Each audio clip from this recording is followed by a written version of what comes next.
Hello friends, मैं हूं doctor Neeraj पहलाजानी और आज हम बात करने वाले हैं वो प्राकृतिक यानी कि नेचुरल तरीकों के बारे में जिसका इस्तेमाल करके आप प्रेगनेंसी को अवॉइड कर सकते हैं।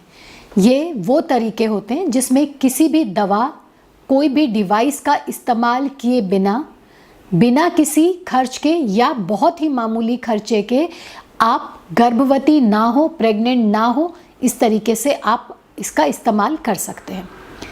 जो नेचुरल तरीके होते हैं ये बेसिकली डिपेंड करते हैं उस प्रिंसिपल पे जिसमें हम ये इंश्योर करते हैं कि जब अंडा बन करके बॉडी में रिलीज़ हो रहा है उस समय पे आप संबंध ना बनाएं या कोई एक ऐसा तरीका हो जिससे अंडा और स्पर्म यानी कि मेल्स गैमीट वो आपस में कांटेक्ट में ना आए और प्रेगनेंसी ना रुके। तो ये तरीकों को अगर हम लिस्ट करते हैं तो सबसे पहला तरीका है standard days method. Standard days method suitable होता है उन फीमेल्स के लिए जिनके पीरियड्स यानी कि माहवारी एकदम रेगुलर होती है, 28 से 35 दिन के अंतराल में आती है। इन फीमेल्स के जो पीरियड्स रहते हैं वो रेगुलर है। जिस दिन पीरियड स्टार्ट हुआ वो डे 1 है। 10वें दिन से लेकर के जो अगले 2 हफ्ते होते हैं इस दौरान कभी भी एग रिलीज़ हो सकता है, तो आप कोशिश करें कि इन दिनों में आपको संबंध नहीं बनाना है। तो स्टैंडर्ड डेज मेथड एप्लीकेबल होता है जिनके पीरियड्स रेगुलर होते हैं। एक होता है रिदम मेथड। अब वो महिलाएं जिनकी माहवारी अनियमित है, कभी समय से नहीं आती है, कभी जल्दी आ रही है, कभी लेट आ रही है, तो उन्हें रिदम मेथड का इस्तेमाल करना चाहिए। पिछले 6 महीनों में आपकी माहवारी का सबसे कम अंतराल क्या रहा है, यानी कि कितने दिनों के कम से कम अंतर में आपको पीरियड आए हैं, आप उसको नोट कर लीजिए। और ऐसे ही सबसे ज़्यादा अंतराल क्या रहा है, जैसे कि अगर आपको लग रहा है कि आपका सबसे कम गैप 2 पीरियड्स के बीच में 21 दिन का रहा तो वो आपकी मिनिमम या शॉर्टेस्ट साइकिल लेंथ हो गई। अगर आपको लगता है कि आपके 2 पीरियड में सबसे ज़्यादा गैप 45 दिन का रहा या 40 दिन का रहा तो ये आपकी लॉन्गेस्ट साइकिल हो गई। तो पिछले 6 महीने में कैलेंडर में मार्क करके आप इस तरीके से अपनी शॉर्टेस्ट और लॉन्गेस्ट साइकिल निकालेंगे। और इसके बाद आपको थोड़ा सा मैथमेटिक्स अप्लाई करना है। जो आपकी शॉर्टेस्ट साइकिल होगी उसमें से आपको 18 माइनस करने हैं। जैसे कि अगर आपकी शॉर्टेस्ट साइकिल है 28 तो आप उसमें से 18 माइनस करेंगे तो बनता है 10। तो पीरियड के पहले दिन से जिस दिन पीरियड स्टार्ट हो रहा है आप डे 1 काउंट करिए और ये 10 को आप लिख करके रख दीजिए डे 10। अब जो आपकी लॉन्गेस्ट साइकिल है, सपोज अगर आपकी लॉन्गेस्ट साइकिल है 41 डेज़ की, तो आपको अपनी लॉन्गेस्ट साइकिल में से माइनस करना है, घटाना है नंबर 11। तो 41 में से अगर आप 11 हटाते हैं तो आपके पास बचता है 30। तो ये वो नंबर है जो आपको लास्ट डे देगा फर्टाइल पीरियड का। तो वो महिला जिसकी शॉर्टेस्ट साइकिल थी 21 दिन की और लॉन्गेस्ट साइकिल थी 41 दिन की, उनका जो है 10वें दिन से लेकर के पीरियड के 30वें दिन तक का ये जो 20 दिन है, इस दौरान कभी भी अंडा बन के रिलीज़ हो सकता है। तो इन 20 दिनों में आपको संबंध बनाना अवॉइड करना है। मैं फिर से समझाती हूँ, जो आपकी शॉर्टेस्ट साइकिल है उसमें से 18 घटाने पर आपको अपना पहला फर्टाइल डे मिलेगा और जो लॉन्गेस्ट साइकिल है उसमें 11 घटाने पर आपको अपना आखिरी फर्टाइल डे मिलेगा। इस दौरान अगर आप संबंध बनाना अवॉइड करते हैं तो नेचुरली आप प्रेगनेंसी को अवॉइड कर रहे हैं। तीसरा मेथड होता है बेसल बॉडी टेम्परेचर मेथड।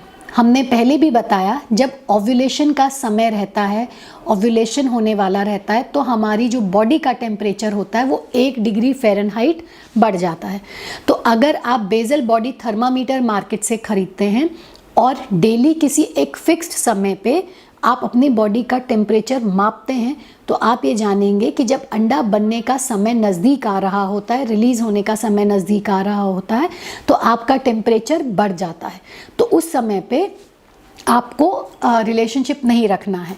तो तो इसी तरीके से आप जान सकते हैं कि हमारा टेम्परेचर अगर पीरियड के 14th डे पे पड़ रहा है तो उस दिन से 1-2 दिन पहले और 2-3 दिन बाद तक आप ये इंश्योर करिए कि आपको बिल्कुल भी संबंध नहीं बनाने का है। तो बेसल बॉडी टेम्परेचर में एक बात जो आपको ध्यान रखने की है कि आपका थर्मामीटर अच्छी क्वालिटी का होना चाहिए और दिन के एक फिक्स्ड टाइम पे ही आपको अपना टेम्परेचर लेना है। ऐसा नहीं कभी आप सुबह ले रहे हैं, कभी रात को ले रहे हैं, कभी खाना खाने से पहले ले रहे हैं, कभी खाना खाने के बाद में ले रहे हैं, क्योंकि इन सब प्रक्रियाओं से आपका टेम्परेचर वेरिएट कर सकता है। और अगर बाई चांस आपको बुखार है तो ये मेथड बिल्कुल भी काम नहीं करेगा। चौथा मेथड होता है सर्वाइकल म्यूकस मेथड।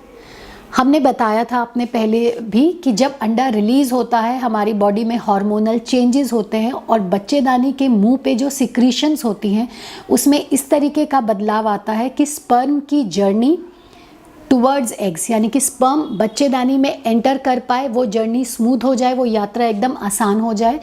इसलिए जो बच्चेदानी के मुंह पे जो तरल पदार्थ होता है जिसे हम बोलते हैं सर्वाइकल म्यूकस, एग बनने का जो समय रहता है उस दौरान वो एग वाइट के जैसे एकदम क्लियर हो जाता है, साफ हो जाता है, स्लिपरी होता है, ट्रांसपेरेंट होगा, क्रिस्टल क्लियर। साधारण भाषा में जैसे अंडे की सफ़ेदी होती है वो वैसा ही दिखेगा, उसमें वैसी हल्की चिपचिपाहट, स्ट्रेची रहेगा और वैसा ही वो ट्रांसपेरेंट रहेगा। तो अगर आप अपने सर्वाइकल म्यूकस को क्लोजली वॉच करते हैं, क्योंकि महीने के दौरान इसकी कंसिस्टेंसी, इसका रंग, ये कितना स्ट्रेच हो रहा है वो चेंज होता रहता है, तो आप अपनी उंगलियों से या टिश्यू पेपर से चेक कर सकते हैं कि किस तरीके से सर्वाइकल म्यूकस में बदलाव आ रहा है। और जैसे जैसे अगर आपको लग रहा है कि सर्वाइकल म्यूकस क्लियर होता चला जा रहा है, थोड़ा सा पतला हो रहा है, स्लिपरी हो रहा है, वो ज़्यादा इलास्टिक हो रहा है, तो इसका मतलब एग बनने का समय नज़दीक आ गया है और ये वो डेज़ हैं जिन डेज़ में आपको प्रेगनेंसी संबंध बनाना अवॉइड करना है ताकि आपकी प्रेगनेंसी ना रुके। आखिरी में एक मेथड होता है जिसे हम बोलते हैं विड्रॉल मेथड या पुल आउट मेथड। इस मेथड में आपको अपने पार्टनर, मेल पार्टनर के साथ में डिस्कस करना है कि संबंध बनाने के बाद उन्हें योनि मार्ग में इजैक्यूलेट यानी कि वीर्य को नहीं छोड़ना है। ये बेसिकली स्पर्म की एंट्री को अगर हमें अंडे तक बचाना है कि स्पर्म अंडे तक नहीं पहुँचे, तो उसके लिए सबसे ज़रूरी होता है कि वीर्य जो है योनि मार्ग में या वजाइना में नहीं छूटे।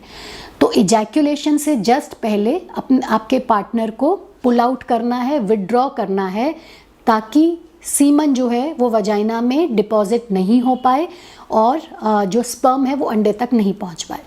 तो ये वो 5 सिंपल कुदरती मेथड थे जिसमें आप कुछ भी दवाइयों का इस्तेमाल नहीं कर रहे हैं, कुछ खर्चा नहीं कर रहे हैं, ये बिल्कुल सेफ़ हैं और इनके इस्तेमाल से आप प्रेगनेंसी अवॉइड कर सकते हैं। प्रॉब्लम बस ये है कि इसका इस्तेमाल अगर सही तरीके से नहीं किया जाता है तो इनका फेलियर रेट बहुत हाई है।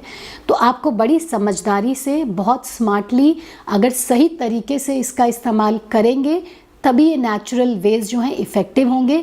अदरवाइज़ नेचुरल जो ये तरीके हैं इनका failure rate on an average 28% का रहता है। तो ऐसा नहीं है कि अगर आपके पीरियड्स मिस हो गए हैं तो आप इस कॉन्फिडेंस में रहें कि नहीं हमने नेचुरल तरीके अपनाए थे तो हम प्रेग्नेंट नहीं हो सकते, तभी भी चांसेस रहते हैं।